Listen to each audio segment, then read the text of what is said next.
تلاوت کی ہے۔ قرآن مجید میں اللہ تعالیٰ نے اہل ایمان کو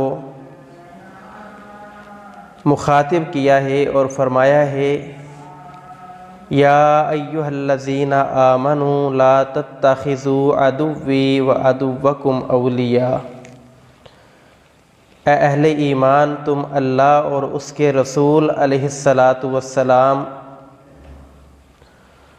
اور اپنے دشمن یعنی کفار کے ساتھ دوستی نہ لگاؤ۔ کیوں؟ وجہ یہ ہے کہ کفار ہمیشہ سے ہی اہل ایمان کو نقصان، گھاٹا اور اہل ایمان کے خلاف سازش کرتے ہوئے نظر آتے ہیں۔ اللہ تعالیٰ نے کفار کے ساتھ اہل ایمان کو دوستی لگانے سے منع کیا ہے اور حکم یہ دیا ہے وَقَاتِلُوهُمْ حَتَّى لَا تَكُونَ فِتْنَةٌ وَيَكُونَ الدِّينُ كُلُّهُ لِلَّهِ، ان کفار کے ساتھ اللہ کی توحید کی سربلندی کے لیے جہاد کرو، اور جب تک اسلام کا پرچم پوری زمین پر لہرا نہیں جاتا اس وقت تک ان کے خلاف لڑتے رہو۔ مگر ہماری دوستیاں اور ہماری نرمیاں اور ہماری پالیسیاں بین الاقوامی سطح پر اہل ایمان کو ہمیشہ کمزور کرنے کے لیے رہی ہیں، اور اس کا نتیجہ یہ ہے کہ آج آئے روز کفار محمد علیہ السلام کی شان میں تنقیص کرتے ہیں، ان کی شان میں گستاخی کرتے ہیں۔ تو یہ بات ہمیں سمجھ لینی چاہیے کہ جو شخص اللہ کے رسول صلی اللہ علیہ وسلم کی شان میں گستاخی کرنے والا ہے، ایسا شخص وہ واجب القتل ہے۔ اگر اسلام قبول کرنے کے بعد آپ کی شان میں گستاخی کرتا ہے تو ایسا شخص مرتد ہے۔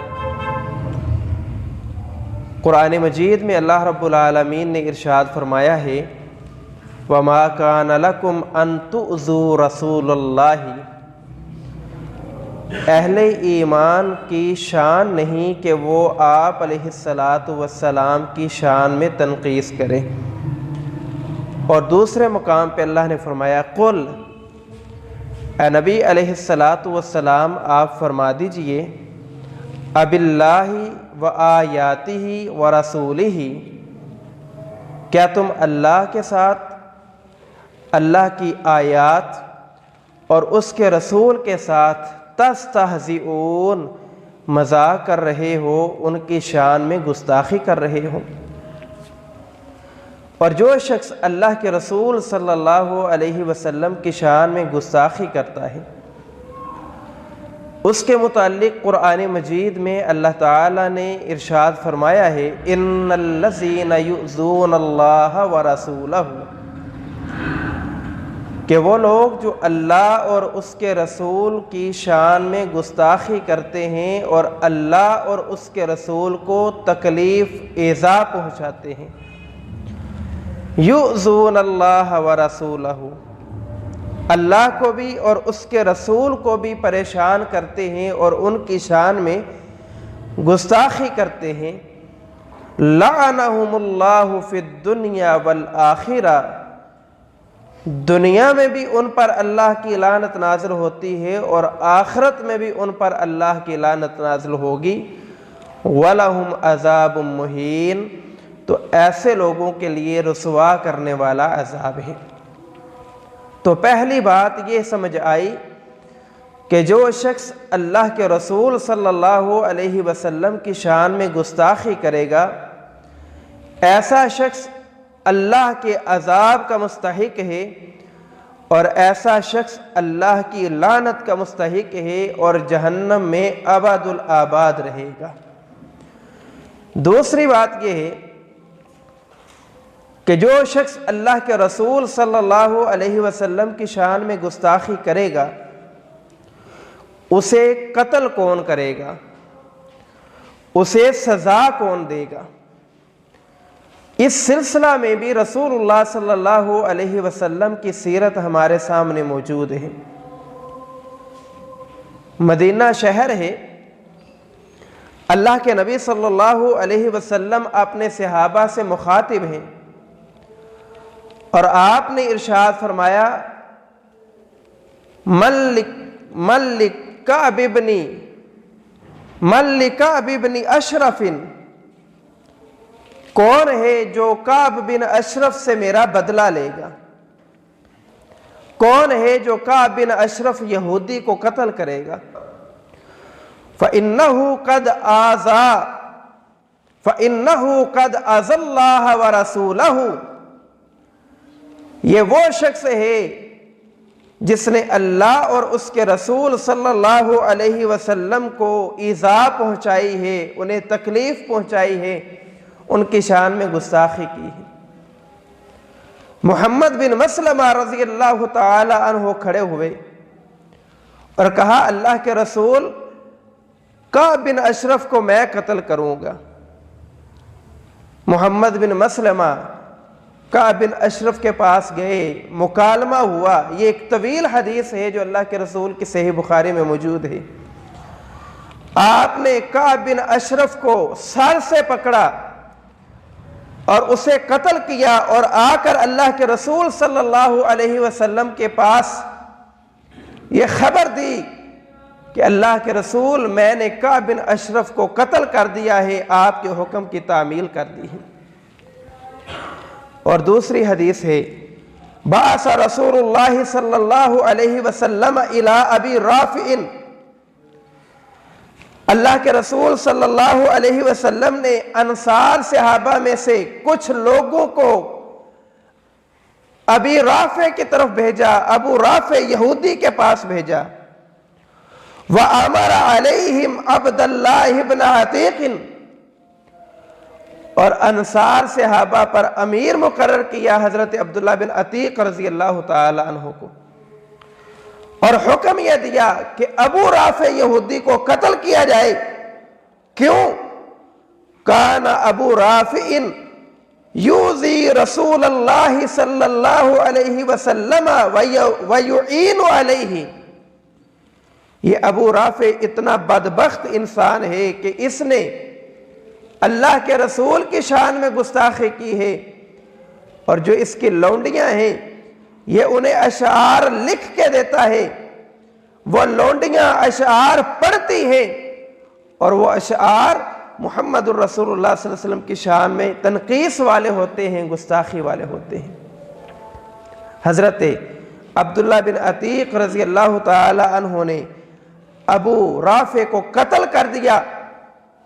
اور تیسری حدیث ہے ان النبی صلی اللہ علیہ وسلم دخل مکہ یوم الفتح، جب اللہ نے مکہ فتح کر دیا، اللہ کے رسول مکہ میں داخل ہو گئے۔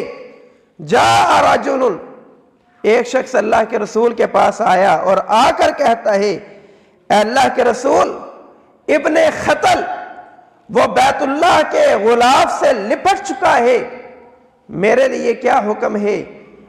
ابن خطل کے ساتھ کیا معاملہ کیا جائے؟ اللہ کے نبی صلی اللہ علیہ وسلم نے فرمایا اقتلہ، اگرچہ وہ بیت اللہ کے غلاف سے لپٹ چکا ہے، بیت اللہ کی حرمت یہ ہے کہ وہاں پہ کسی کی طرف ہتھیار سے اشارہ نہیں کیا جا سکتا، وہاں پہ کوئی جانور، کوئی پرندہ شکار نہیں کیا جا سکتا، لیکن ابن خطل کو بیت اللہ کے غلاف سے لپٹا ہوا ہے، پھر بھی قتل کیا جائے گا۔ کیوں؟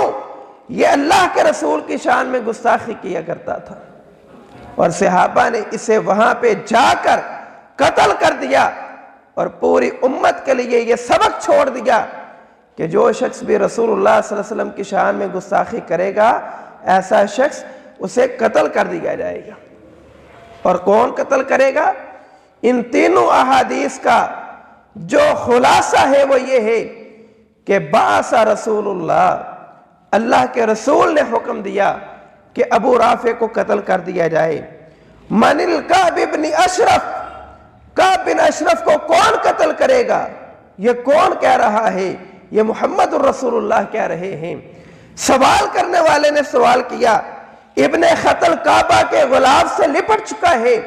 فقال رسول اللہ کے رسول نے فرمایا اقتلوہ، اسے قتل کر دیا جائے۔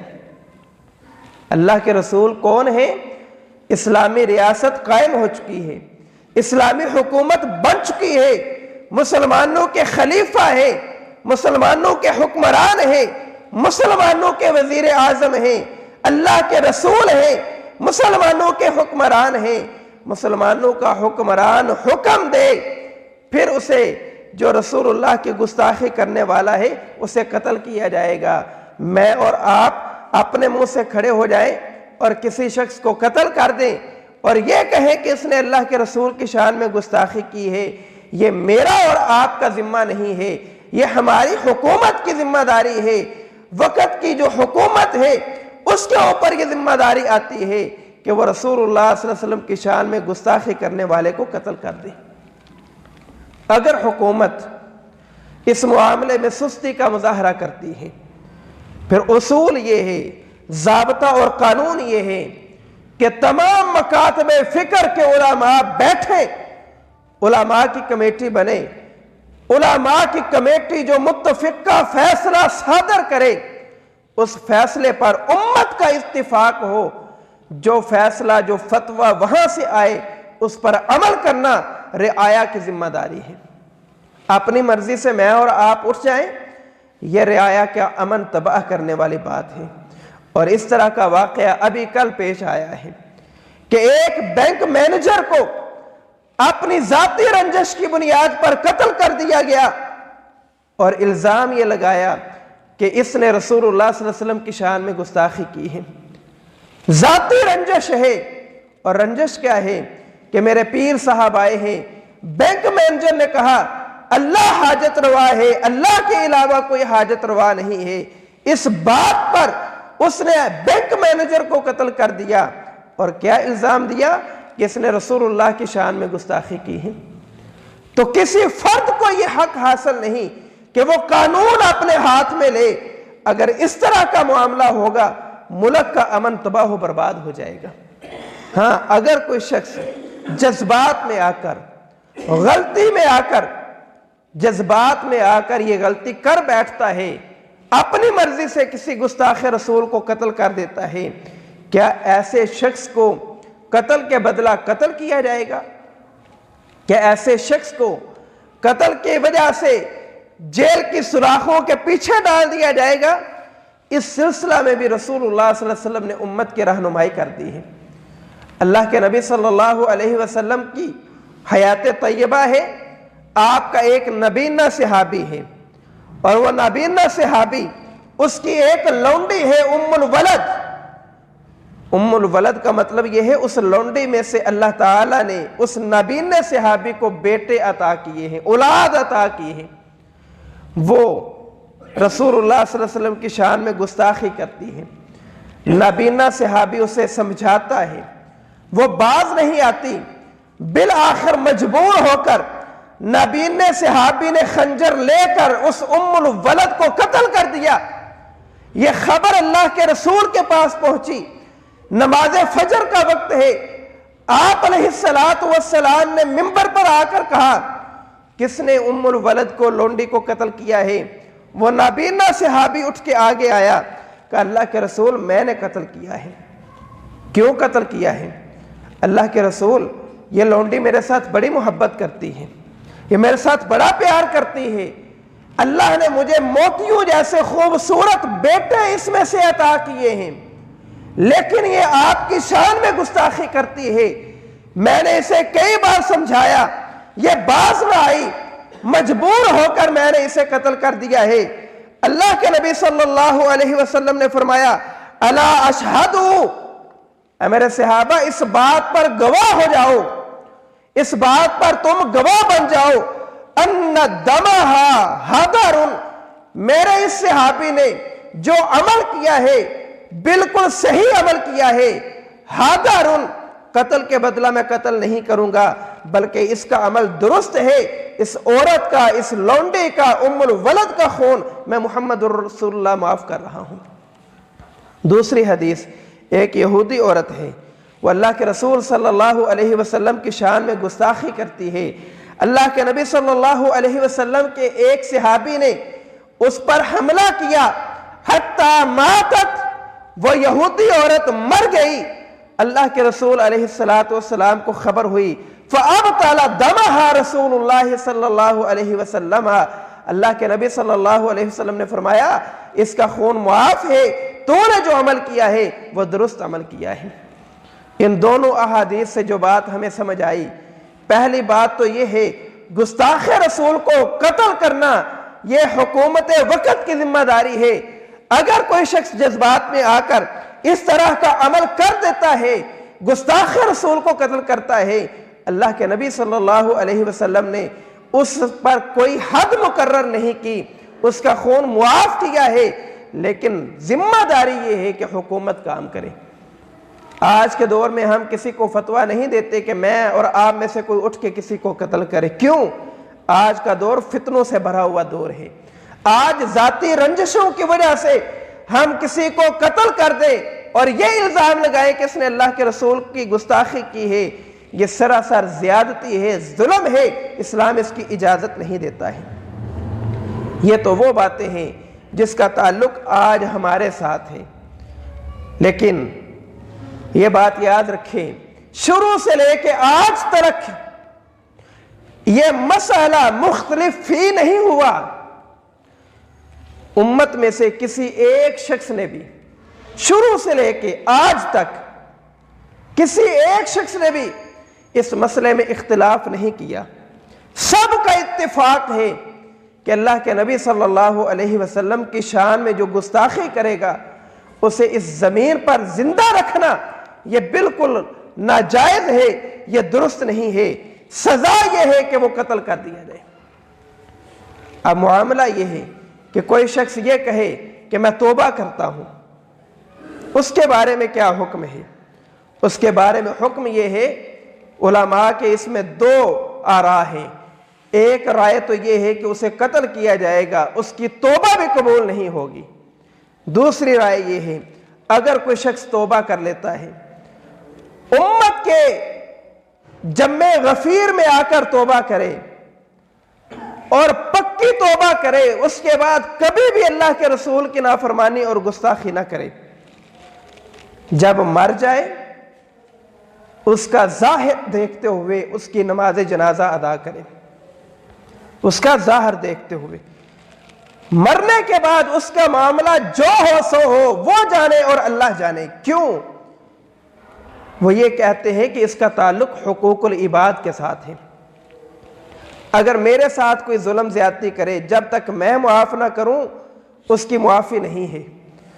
اس شخص نے اللہ کے رسول کی شان میں گستاخی کی ہے، بظاہر توبہ کر لی ہے، مر گیا، فوت ہو گیا، دفنا دیا گیا، اب قیامت کے دن اللہ کے رسول معاف کرے نہ کرے یہ اللہ اس کے رسول کا اور اس بندے کا معاملہ ہے۔ ہم ظاہری طور پر دنیاوی زندگی میں اس کے لیے کوئی ایسا حکم نہیں لگائیں گے کیونکہ اس نے توبہ کر لی ہے۔ تو یہ دو آراء ہے اس معاملے میں، لیکن بہتر یہ ہے کہ حکومت وقت جو فیصلہ کرے اسے تسلیم کرنا امت کے لیے لازم اور ضروری ہے، کیونکہ قرآن مجید میں اللہ رب العالمین نے ارشاد فرمایا ہے کہ تمہارے اوپر حاکم وقت کی معروف کاموں میں تابع داری، فرما برداری کرنا یہ فرض لازم اور ضروری ہے۔ حاکم وقت کی معروف کاموں میں، اچھے کاموں میں تمہاری اتباع کرنا لازم اور ضروری ہے۔ تو یہ معاملہ شروع سے لے کے آج تک مختلف ہی نہیں رہا، لیکن آج امت میں کچھ لوگ ایسے پیدا ہو چکے ہیں جو امت میں اس معاملے میں آ کر اختلاف اور انتشار پیدا کر رہے ہیں، اس مسئلہ کو مختلف فی بنا رہے ہیں، اور کیا کہتے ہیں کہ جو رسول اللہ صلی اللہ علیہ وسلم کی شان میں گستاخی کرے گا ایسا شخص واجب القتل نہیں ہے۔ کیوں؟ اس لیے واجب القتل نہیں کہ اس نے کسی کو قتل نہیں کیا۔ جب قتل نہیں کیا تو ہم اسے کیسے قتل کریں گے؟ قتل کی سزا قتل ہے، لہذا یہ قتل کرنے والا نہیں۔ تو شروع میں آپ سن چکے ہیں کہ علماء کا اس بات پر اتفاق ہے کہ جو رسول اللہ صلی اللہ علیہ وسلم کی شان میں گستاخی کر رہا ہے، ایسا شخص اگر تو مسلمان تھا اب مرتد ہو چکا ہے، دائرہ اسلام سے خارج ہو چکا ہے، لہذا اسلام نے مرتد کی سزا قتل مقرر کی ہے۔ تو ان کا یہ زعم کہ اس نے قتل نہیں کیا، یہ ان کا زعم عبث ہے، فضول ہے، بیکار ہے۔ دوسرا وہ یہ کہتے ہیں کہ اللہ کے نبی صلی اللہ علیہ وسلم نے امت کو یہ درس دیا ہے کہ میں صرف تمہارے لیے نہیں بلکہ تمام جہانوں کے لیے رحمت بن کر آیا ہوں۔ جو نبی الرحمہ ہیں، جو رحمت والے نبی ہیں، وہ کیسے حکم دے سکتے ہیں کہ تم کسی دوسرے شخص کو قتل کر دو؟ وہ نبی الرحمہ ہیں، وہ رحمت کے نبی ہیں۔ ان رحمت کے نبی نے یہ حکم دیا ہے کہ قتل کے بدلے قتل کیا جائے۔ اس نبی الرحمہ نے یہ حکم دیا ہے کہ انسانیت کے ناطے دوسرے انسان کا ادب احترام کیا جائے۔ اس نبی الرحمہ نے حکم دیا ہے کہ ایک مسلمان کا دوسرے مسلمان پر یہ حق ہے کہ وہ اس کا ادب کرے، اس کی عزت اور احترام کرے۔ اللہ کے نبی نے تو انسانیت کو انسانیت کا سبق و درس دیا ہے، کہیں پہ یہ سبق نہیں دیا کہ کوئی بھی کھڑا ہو جائے اور چوک میں، بازار میں، چوراہے میں، گھر میں، سوشل میڈیا پہ کھڑا ہو کر یہ کہے کہ فلاں شخص کا کردار ایسا ہے، فلاں شخص کا کردار ایسا ہے۔ جب میں اور آپ اپنی کردار کشی برداشت نہیں کر سکتے تو محمد الرسول اللہ صلی اللہ علیہ وسلم کی کردار کشی اللہ تعالیٰ کیسے برداشت کرے گا؟ بلکہ اللہ تعالیٰ نے پہلے سپارے میں ذکر کیا ہے، یہودی اللہ کے رسول کے پاس آتے اور آپ علیہ السلام کے پاس آ کر آپ کو مخاطب کرتے اور کہتے رائینا۔ رائینا کا معنی ہے ہماری طرف متوجہ ہوں، لیکن وہ اس لفظ کو بگاڑتے اور کہتے رائینا، اس کا معنی یہ ہے اے بکریوں کے چرواہے۔ وہ اس لفظ کو بگاڑ کر کہتے کہ محمد علیہ السلام بکریاں چراتے رہے ہیں، اس لیے یہ رائینا ہے۔ اللہ کو یہ بات پسند نہ آئی، اللہ نے قرآن نازل کیا اور کہا آئندہ تم نے رائینا نہیں کہنا، بلکہ جب بھی آپ علیہ السلام سے کلام کرنی ہے، جب بھی آپ سے مسئلہ پوچھنا ہے، جب بھی آپ سے بات کرنی ہے تو آپ نے انظرنا کہہ کر آپ سے مخاطب ہونا ہے۔ اللہ نے وہ لفظ ہی تبدیل کر دیا ہے جس لفظ سے یہ شائبہ آتا ہو کہ آپ کی شان میں گستاخی ہو رہی ہے۔ اللہ وہ لفظ تبدیل کر دے اور یہ کہہ دے نعوذ باللہ کہ جو مرضی اٹھ کے اللہ کے رسول کے بارے میں جو مرضی کہہ دے اور ہم کہیں کہ وہ نبی الرحمہ ہے، کسی کو کچھ حق حاصل نہیں۔ اللہ کے رسول نے حدود و قیود متعین کر دی ہے اور یہ حد لگا دی ہے کہ جو میری شان میں گستاخی کرے گا، حکومت وقت کی ذمہ داری ہے کہ وہ آپ علیہ السلام کے گستاخ کو اس زمین سے صاف کر دے گا، قتل کر دے گا، اسے اس زمین سے ختم کر دے گا۔ تو یہ چند ایک باتیں ہیں جو میری اور آپ کی اصلاح کے ساتھ تعلق رکھتی ہیں۔ مزید اعتراضات ان لوگوں کے اپنی جگہ پہ ہیں، انشاءاللہ آئندہ خطبہ جمعہ میں ان کا ذکر کیا جائے گا۔ اللہ سے دعا ہے اللہ ہمیں عمل کی توفیق عطا فرمائے، اللہ تعالی ہمیں دین کا صحیح فہم عطا فرمائے۔ آج